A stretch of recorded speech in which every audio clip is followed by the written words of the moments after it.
Olá pessoal, aqui é o Márcio Cabe e eu gostaria de falar com vocês sobre a Batalha Makers Brasil, sobre o primeiro episódio e sobre a minha eliminação.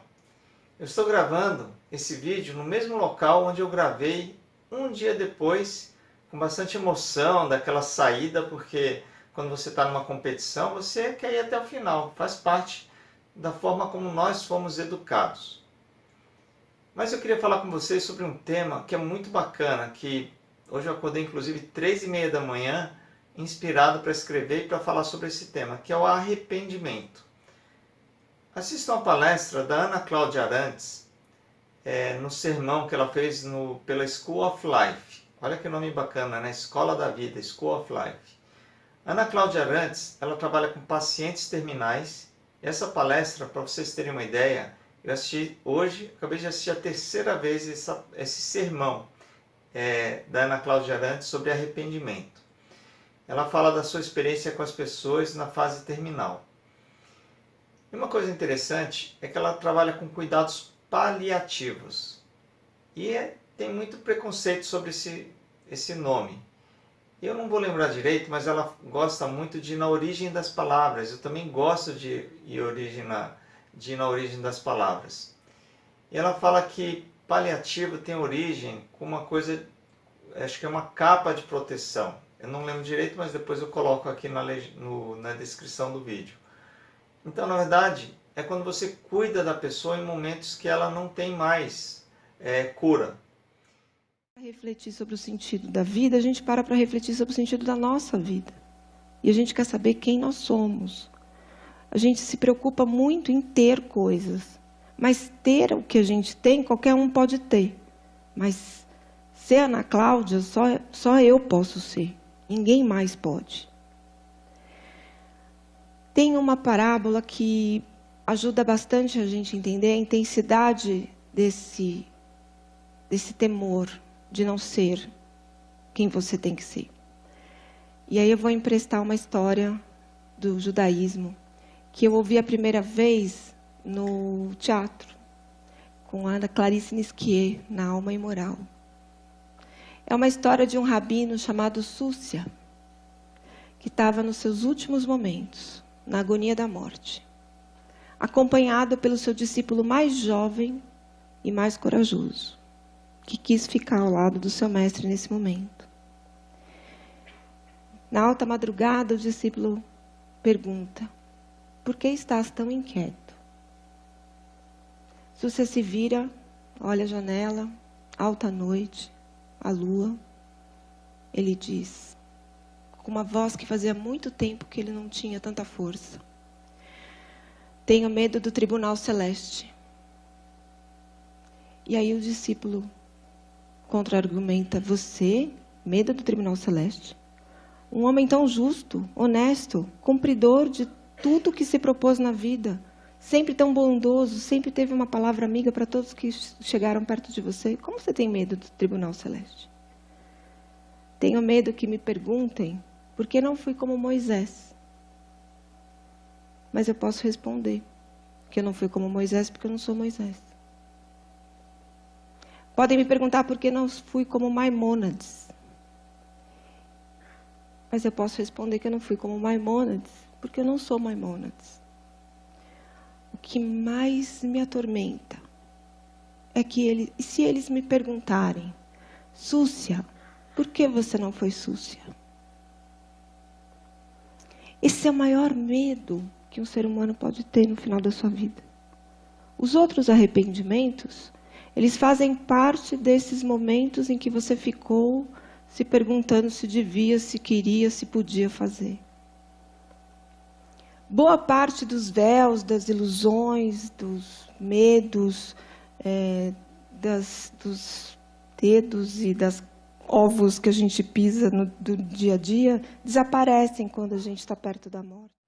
E lembrando um pouco da prova da Batalha Makers Brasil, da competição, é lógico que quando você é eliminado, você fica com uma mistura de sentimentos.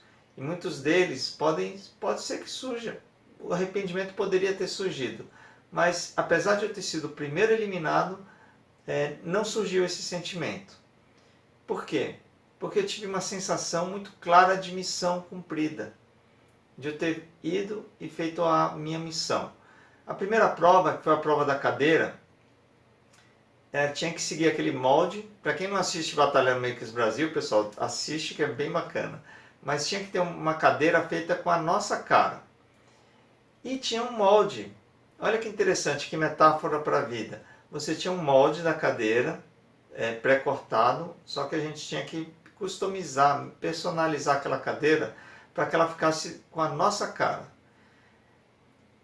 E somente 2 pessoas não seguiram o molde. O Deriel Uber, que fez uma cadeira, uma poltrona de tonel maravilhosa. Para mim, a dele foi a melhor poltrona do programa. E em um determinado momento eu decidi fazer a minha cadeira com técnicas de origami. E olha que eu nunca tinha feito uma cadeira de madeira, nem um banquinho. Mas um dia antes eu tinha levado uns moldezinhos de origami, umas mini cadeiras de origami, com uma certa intuição de que a primeira prova seria uma cadeira. Então eu fiz a cadeira. Em determinado momento da prova eu gastei 1 hora de prova daquela competição e depois eu decidi fazer a cadeira e fiz, ficou muito bacana. E voltando um pouquinho aqui para a Ana Cláudia Arantes, eu pensei nisso. Eu falei, gente, eu estava com a missão cumprida, porque se eu não tivesse feito a cadeira, eu teria me arrependido. Eu pergunto para vocês, quantas coisas na vida a gente não fez e a gente se arrependeu? Porque geralmente a gente se arrepende do que a gente não faz e não do que a gente faz. Porque o que a gente faz a gente aprende, mas o que a gente não faz e a gente queria muito fazer, a gente pode criar um arrependimento. E nesse sermão da Ana Cláudia Arantes, ela também cita uma enfermeira australiana chamada Brownie, se eu não me engano, que ela escreveu um livro sobre os 5 arrependimentos das pessoas no seu leito de morte. E os 5 deles, deixa eu ver se eu me lembro direitinho, não ter trabalhado, gostaria de não ter trabalhado tanto, gostaria de ter demonstrado mais os meus sentimentos, gostaria de ter mais contatos com os meus amigos, gostaria de ter sido mais feliz. Deixa eu dar uma coladinha aqui. E gostaria de ter aproveitado a vida do meu jeito e não do jeito como as outras pessoas gostariam. Então, pessoal, falando da Batalha Makers, foi algo incrível, foi algo muito legal, conheci muita gente bacana e foi uma experiência de vida que não troca por nada. E eu lembrei porque eu estou gravando esse vídeo. Porque eu sou espírita, eu pratico espiritismo, gosto muito da filosofia espírita, e me veio uma metáfora muito bacana. Aquele mês de gravação que a gente passou foi um mês que não era real, era o mês da fantasia, da gravação, eram as batalhas.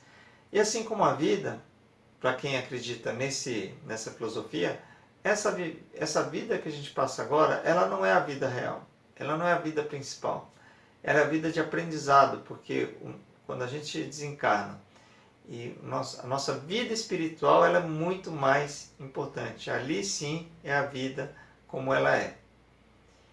Então, naquele mês de gravação, eu tinha uma clara consciência que era uma passagem. E alguns colegas de Batalha Makers, talvez tenham se envolvido muito com a questão do prêmio, de ganhar o prêmio. E, na verdade, o maior prêmio não é ser ou não o primeiro. Eu não posso falar o futuro, né? Mas que eu fui o primeiro eliminado, você já sabe. Mas eu tinha uma clara certeza que eu não queria entrar para ganhar o prêmio, porque o prêmio era outro. O prêmio foi tudo que eu aprendi. Foi depois do programa, a alma maker do fazer coisas despertou de uma forma fenomenal. O origami tem crescido muito, tanto é que vocês estão vendo aqui algumas peças. Então o origami despertou, explodiu na minha vida como algo que me deixa muito feliz e que não é trabalho.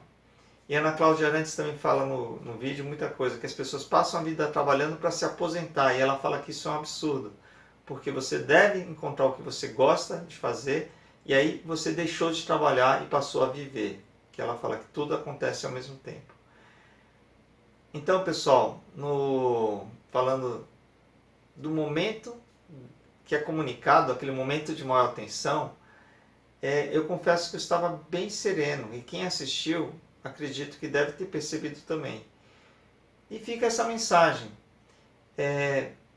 Quantos desafios a gente passa na vida, mas a gente precisa, para a gente não ter arrependimento, a gente precisa responder algumas perguntas, como no Dilema Ético do Mário Sérgio Cortella, que a Ana também cita no seu sermão, que é posso, devo e quero. Quando você tem um dilema, você pergunta, será que eu posso fazer isso, eu devo fazer isso, eu quero fazer isso? Porque se tiver a resposta não em uma dessas questões, você tem chance de se arrepender do que fez. Então, pessoal, espero que vocês tenham gostado. Esse vídeo é para agradecer todos os colegas participantes, as pessoas que estão assistindo, os jurados, o pessoal da produção, da Discovery, da Academia Filmes, porque quando a gente faz o que a gente ama, a gente não fica se preocupando com o julgamento dos outros. Então é um grande aprendizado. Tem gente no YouTube criticando, tem gente elogiando, mas o que eu quero deixar claro é assim, talvez o mais importante seja isso, seja a gente buscar o que a gente ama fazer, porque a partir disso a gente não se arrepende. A gente só comemora, a gente só celebra. E aqui vocês podem ver alguns origamis. O Yoda eu já sabia fazer. O Pegasus foi um grande desafio, um origami muito complicado, assim, muito difícil de fazer. Isso tudo foi despertando com assumir esse talento. E tem um aqui muito legal, que é um novo origami que eu aprendi. Olha que bacana. Eu já sabia essa técnica, mas eu fiz de um jeito diferente. De um jeito que é mais simples de explicar e tem um efeito visual muito bacana. Então, pessoal, fica essa dica. O eliminado, na verdade, não significa nada. Só um jogo, como eu falei, o jogo faz parte da brincadeira. E aí tem um site jornadaikigai.com, que é um projeto mais recente, porque eu descobri o meu Ikigai. E entre no site Jornada Ikigai para você descobrir o que é o Ikigai se você ainda não conhece. Mas Ikigai, basicamente, segundo os japoneses, é a razão de viver. E o meu Ikigai hoje está aqui no origami. Então, apesar dessa bagunça organizada aqui, encontre a sua bagunça organizada na sua vida. Valeu, pessoal!